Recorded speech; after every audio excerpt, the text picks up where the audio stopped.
Good morning friends. Last lecture मध्ये आपण result 6 पर्यंत आलो होतो. आता 7वा रिझल्ट प्रूव्ह करायचा आहे आपल्याला आणि आपला लेक्चर नंबर हा 3रा सुरू आहे इंटेग्रल ट्रान्सफॉर्म्सचा. 7वा काय प्रूव्ह करायचा आहे आपल्याला रिझल्ट?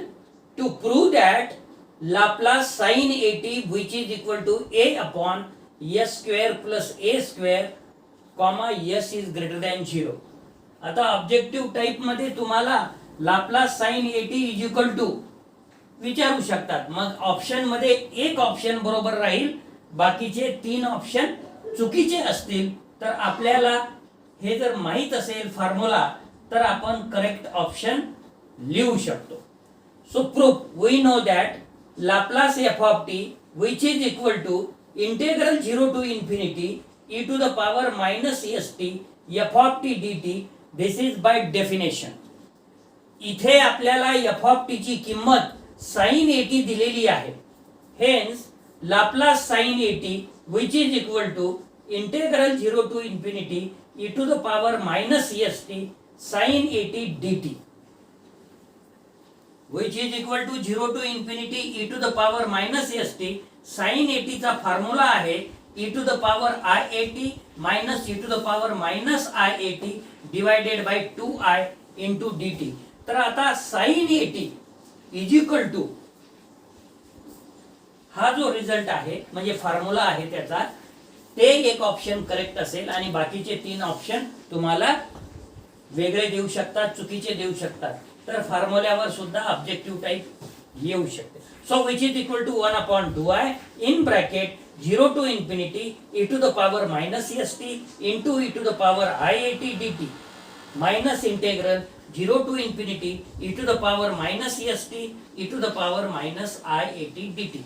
मल्टिप्लिकेशन केलेलं आहे आपण. आता which is equal to 1 upon 2i हे म्हणजे ऑलरेडी रिझल्ट प्रूव्ह केलेला आहे आपण. Laplace e to the power iat, फक्त तिथे आपण Laplace e to the power at prove केला आहे, एवढाच फरक. तर 1 upon s minus a च्या ऐवजी 1 upon s minus i येईल. Minus Laplace e to the power minus iat हे सुद्धा आपण e टू द पॉवर 80 चा केलेला आहे, मायनस 80 च. याचं येईल e टू द म्हणजे 1 upon s plus ia. मग याचा रिझल्ट आपण इथे लिहिलेला आहे 1 upon 2i in bracket 1 upon s minus ia minus 1 upon s plus ia which is equal to 1 upon 2i in bracket cross multiplication s plus ia minus s plus ia divided by s square minus I square a square. Cross multiplication केलेला आहे which is equal to 1 upon 2i. s will be cancelled. ia 2ia divided by s square plus a square because I square is equal to minus 1. 2i will be cancelled which is equal to a upon s square plus a square. तर मग आपण result काय prove केला? Laplace sin at which is equal to a upon s square plus a square comma s is greater than 0. आता तसं जर विचार केला तर तुम्ही लाप्लास sin at चा फॉर्म्युला सहज प्रूव्ह करू शकले असते. पण फॉर्म्युला कुठला वापरायचा, काय फॉर्म्युला आहे हे माहित व्हावं म्हणून मी घेत आहे. Next, to prove that Laplace cos at which is equal to s upon s square plus a square. बघा, लाप्लास cos at चं न्यूमरेटरला s आहे, लाप्लास sin at चं न्यूमरेटरला a आहे. तर ह्या गोष्टी बारकाईनं तुम्हाला बघावं लागणार आहे. s is greater than 0. Proof. आता ही डेफिनेशन तर आपल्याला माहितच आहे, म्हणून we have Laplace in bracket cos at म्हणजे f of t ची किंमत which is equal to 0 to infinity e to the power minus st into cos at dt by definition. by definition आपल्याला असं लिहिता येते. आता cos at चा formula आहे e to the power iat plus e to the power minus iat divided by 2. इथे मात्र sin at चा फॉर्म्युला काय होता बघा, e to the power iat minus e to the power minus iat divided by 2i. sin मध्ये divided by 2i, numerator मध्ये minus, cos मध्ये divided by 2, numerator मध्ये प्लस. ह्या गोष्टीच आपल्याला लक्षात ठेवायचं आहे. मग फॉर्म्युल्यावर सुद्धा ऑब्जेक्टिव्ह टाईप येऊ शकते. पुन्हा पुन्हा ते सांगण्यात काही मतलब नाही, हे आता तुम्ही समजून घ्या. So which is equal to 1/2 in bracket integral 0 to infinity e to the power minus st e to the power iat dt multiplication plus integral 0 to infinity e to the power minus st e to the power minus iat dt. By the definition of Laplace transform, we can easily write down instead of this term is what? So which is equal to 1/2 in bracket Laplace e to the power iat plus Laplace याच्या बदल्यात e to the power minus iat. आणि आपण Laplace e to the power 80 as well as Laplace e to the power minus 80 प्रूव्ह केलेला आहे. With the help of that two results which is equal to 1/2 in bracket 1 upon s minus ia plus 1 upon s plus ia. Cross multiplication करू. Which is equal to 1/2 in bracket s plus ia plus s minus i divided by s square minus i square a square. या दोन्ही डिनॉमिनेटरचं multiplication आहे. Which is equal to 1/2. इथं i a will be cancel because opposite sign आहे दोघांना. आणि which is equal to 1/2 2s upon s square plus a square. 2 will be cancel which is equal to s upon s square plus a square. काय prove केलं हो आपण prove केलं आता Laplace cos 80 which is equal to s upon s square plus a square comma s is greater than equal to greater than 0. एक example घेऊ आपण जे की 805 नंबर पेज वर आहे. Find the Laplace transform of f of t defined as f of t is equal to t upon k when 0 is less than t is less than k आणि f of t is equal to 1 when t is greater than k. आता हा problem number of times आलेला आहे. मग आता या problem मध्ये आपल्याला काय करावं लागेल. एफ ऑफ टी च्या दोन व्हॅल्यूज दिलेल्या आहेत आपल्याला. एक व्हॅल्यू दिलेली आहे t varies between 0 to k and t is greater than k म्हणजे k पासून तर इन्फिनिटी पर्यंत. बघू मग हा प्रॉब्लेम आपल्याला आता कसं करता येईल ते. Solution. We know that Laplace f of t which is equal to 0 to infinity e to the power minus st into f of t dt. This is by definition. Laplace transform ची definition. Which is equal to 0 to k e to the power minus st f of t dt plus integral k to infinity e to the power minus st f of t dt.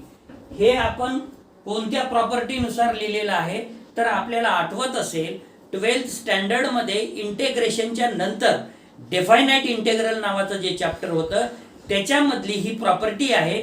Integral a to b f of t d t which is equal to integral a to c f of t d t plus c to integral c to b f of t d t. तर मित्र हो हे आपण integral ट्रान्सफॉर्मच्या property नुसार केलेलं आहे. आणि असं का करावं लागलं कारण की आपल्याला प्रॉब्लेम मध्ये दिलेला आहे. एक वेळा f of t is equal to t upon k जे दिलेलं आहे ते t varies from 0 to k दिलेलं आहे. आणि एक वेळा टी इज ग्रेटर दॅन म्हणजे के इज ग्रेटर दॅन दुसरा काय टी इज ग्रेटर दॅन के म्हणजे के पासून तर इन्फिनिटी पर्यंत टी दिलेला आहे. त्यामुळे आपल्याला ते करावं लागलं. इथे लिहिलेलं आहे आपण या प्रॉपर्टी नुसार because a to infinity f of t d t which is equal to integral a to c f of t d t plus integral c to b f of t d t. आणि तसंही याला जर सोडवलं तर हे cancel होते आणि integral a to b f of t d t मिळते.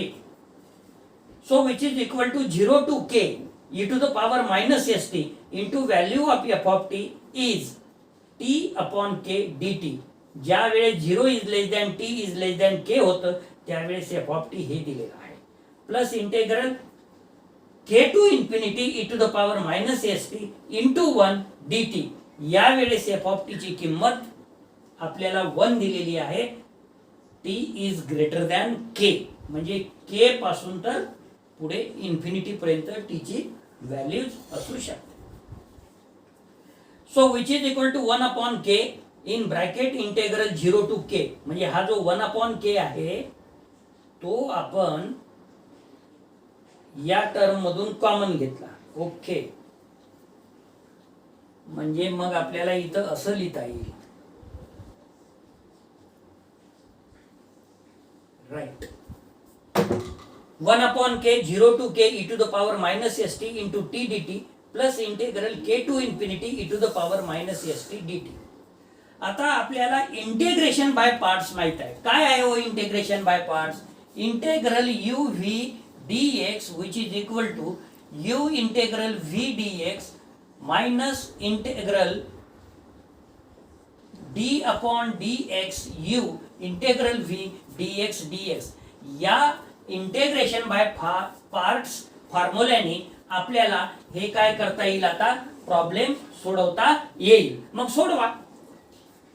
1 upon k in bracket first function t integration of second function e to the power minus s t upon minus s 0 to k minus integral 0 to k derivative of first is 1 e to the power minus s t upon minus s integration of second d t plus हे जे आहे याचं integration e to the power minus s t upon minus s K to infinity. आणि जिथं जिथं term complete झालेली आहे तिथे आपण लिमिट दिलेली आहे 0 टू के. इथं अजून सॉल्व्ह व्हायचं आहे. So which is equal to 1 upon k in bracket upper limit k e to the power minus s k upon minus s. When we substitute lower limit 0 multiply anything is 0 आणि म्हणून हे 0 येऊन जाईल. हा minus plus 1 upon s. आता याचं integration e to the power minus s t upon minus s 0 to k plus आता upper limit जर ठेवलं तर e to the power minus infinity होते. मग 1 upon e to the power infinity होते. मग 1 अपॉन इन्फिनिटी होते आणि एनिथिंग अपॉन इन्फिनिटी इज 0 आणि म्हणून minus 1 upon s into 0. Minus minus plus होऊन जाईल 1 अपॉन एस आणि लोअर लिमिट जर आपण t is equal to k ठेवलं तर e to the power minus s k which is equal to 1 upon k minus k e to the power minus s k upon s. हा इथपर्यंतचा bracket वेगळा आहे. हेच फार केअरफुली बघावं लागणार आहे अशा टाईपच्या प्रॉब्लेम मध्ये.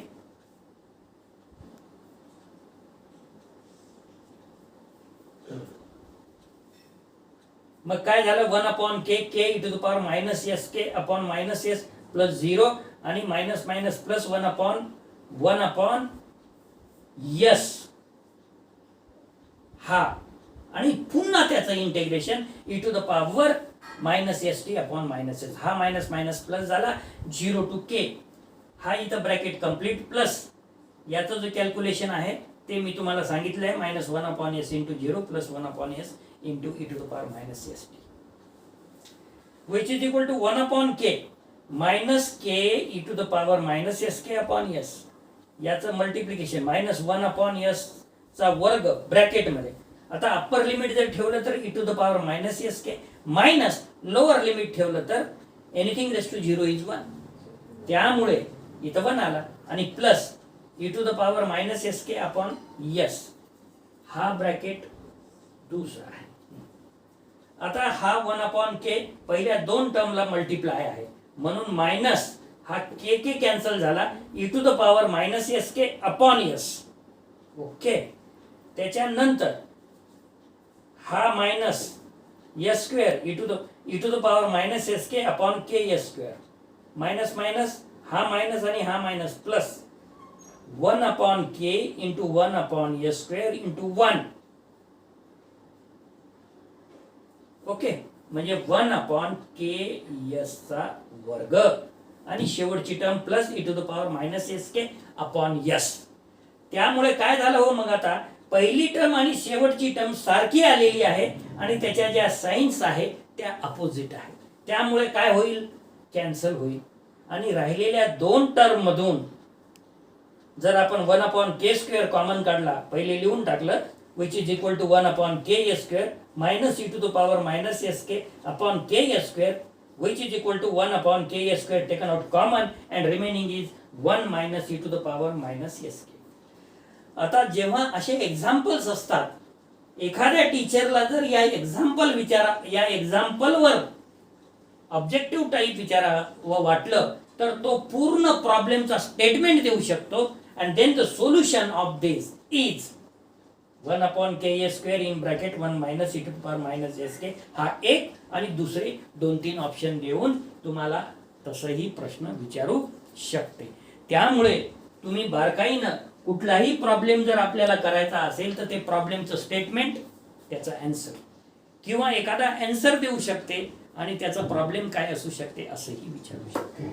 तर मित्र हो, अशा पद्धतीनं तुम्हाला केअरफुली इंटिग्रेशन बाय पार्ट्सचा फॉर्म्युलाही माहीत पाहिजे आणि त्या पद्धतीनं केलं पाहिजे. ब्रॅकेट कुठे कंप्लीट करायचं, लिमिट कसं द्यायचं, ह्या सगळ्या गोष्टी आपल्याला व्यवस्थित प्रॅक्टिस केली तरच ते परफेक्ट होईल.